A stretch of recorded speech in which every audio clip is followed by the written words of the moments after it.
Mecanismos de tromboinflamação na Covid-19. O SARS-CoV-2 é o vírus responsável pela Covid-19, causadora da mais recente pandemia declarada em março de 2020 pela Organização Mundial da Saúde, a OMS. A infecção pelo patógeno pode causar diversas consequências, associando-se a alto risco de trombose e acidentes cardiovasculares, eventos que contribuem para a gravidade e mortalidade da doença. Com o desenvolvimento de vacinas e o avanço da imunização das populações, os casos de Covid-19 e a ocorrência de forma grave e mortalidade reduziram significantemente, permitindo o fim do distanciamento social e a retomada econômica.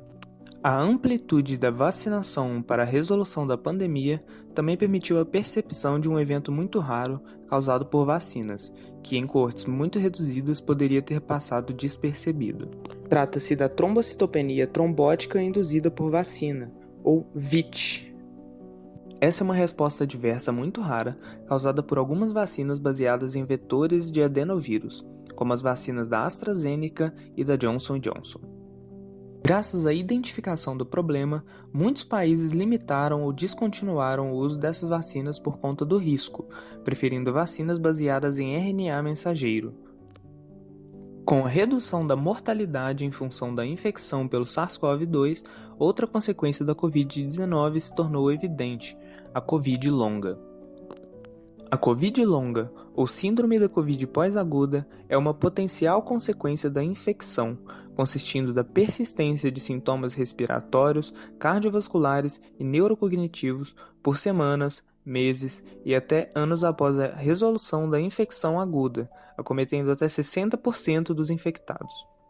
Nesse projeto, nós do Laboratório de Imunotrombose da Universidade Federal de Juiz de Fora e do Laboratório de Imunofarmacologia da Fundação Oswaldo Cruz investigamos os mecanismos moleculares e celulares da hipercoagulabilidade na Covid-19, VIT e Covid longa. No artigo Interações plaqueta-monócito amplificam a tromboinflamação por sinalização através do fator tecidual na Covid-19, nós demonstramos que a ativação das plaquetas e a formação de agregados plaqueta-leucócito reprogramam a resposta dos leucócitos, levando à amplificação da inflamação nos pacientes.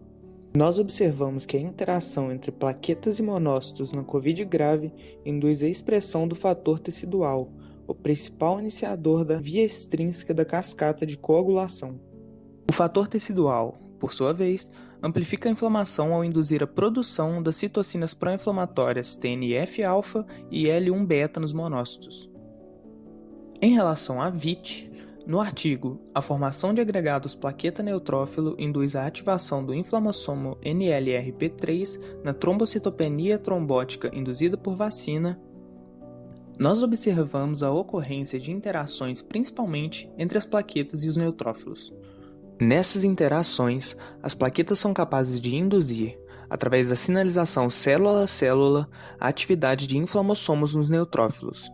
Os inflamossomos são estruturas com potencial para desencadear a liberação de L1-beta e IL-18, que são citocinas, moléculas capazes de influenciar nas respostas de diferentes células imunes. Em pacientes diagnosticados com VIT, verificamos aumento na atividade de inflamossomo de neutrófilos e maiores quantidades de L1-beta e IL-18 no plasma.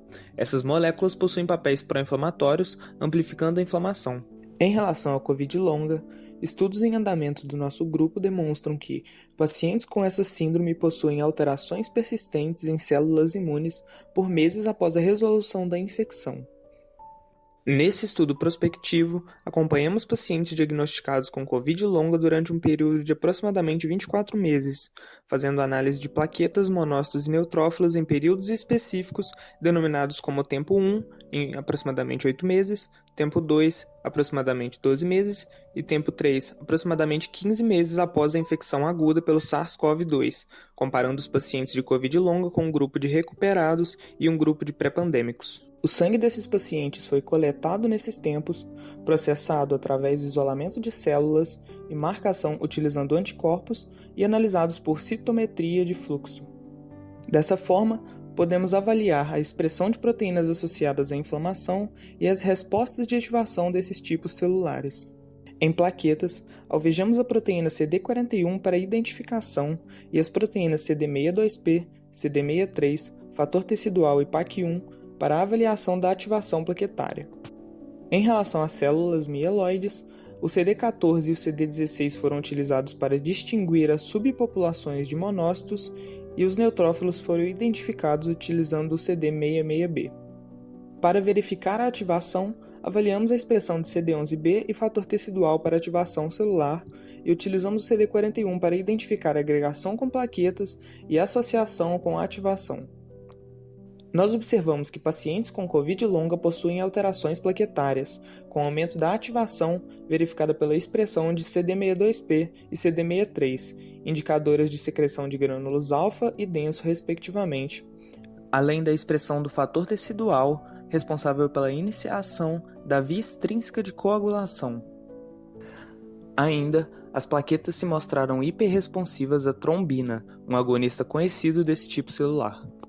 Em relação às células mieloides, monócitos e neutrófilos demonstraram mais agregação com plaquetas e maior ativação.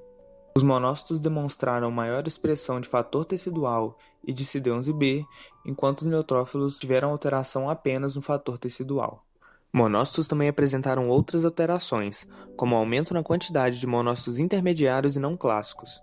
Essas subpopulações de monócitos são encontradas em menores percentuais no sangue, mas são associadas à resposta imune e inflamatória em diversos contextos patológicos. Pacientes no tempo 1 demonstraram maiores percentuais de monócitos intermediários em comparação a pacientes no tempo 3, e pacientes no tempo 2 demonstraram mais monócitos não clássicos em comparação aos pacientes no tempo 3. Também verificamos que a subpopulação de monócitos intermediários, com papéis pró-inflamatórios relevantes, foi a que mais segregou com plaquetas nos pacientes de COVID longa.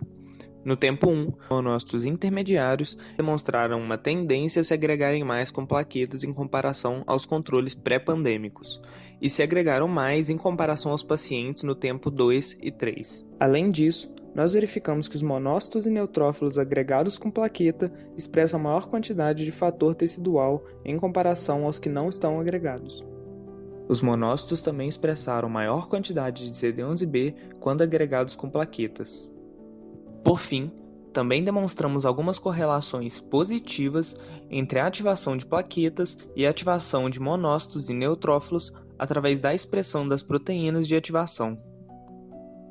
Um agradecimento a todas as pessoas que contribuíram com esse projeto e a todos os órgãos de financiamento que permitiram com que esse projeto fosse desenvolvido.